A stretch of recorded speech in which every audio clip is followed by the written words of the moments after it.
Hi everyone. In this video we're going to be going over the wiring of a QFH antenna.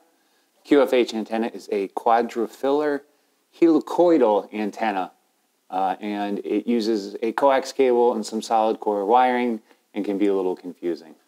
So here is our QFH antenna. It's a little bit old at this point and seen better days, but we're going to go over the wiring. So there's the two common diagrams that show the color-coded wiring, and we're going to use those, and we're going to walk through the color-coded diagrams while using the real antenna. So the first part of the diagram covers the top of the antenna, which we have here.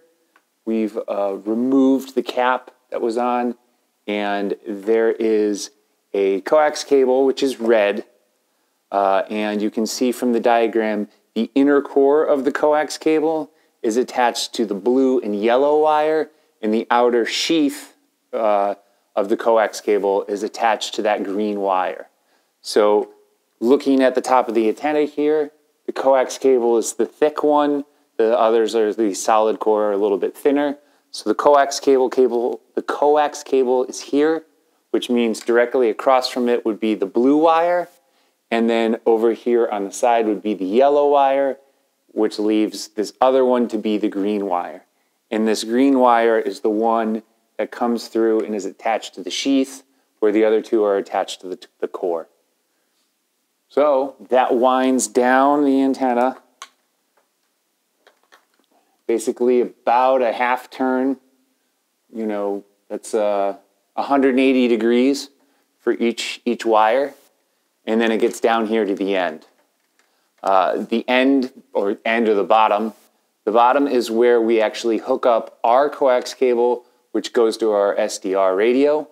And from the color coding on the diagram here, we have our coax cable, which is here and coming out. And the sheath of that coax cable is essentially attached to everybody. The green wire comes into the blue wire and the yellow wire. That's all attached to the sheath. Nothing's really attached to the core, and the core goes off to the SDR radio. So that does it. That's what the diagram shows. That's what the wiring on the QFH in real life reflects. So I hope you found this video helpful. If so, hit the like button. If you have any questions or think we missed something or something's unclear, please leave a comment. Let us know. We'll do our best to answer those. And of course, if you want to see videos like this again in the future, please hit that subscribe button. That goes a long way of helping to support the channel. So thanks, and see you next time.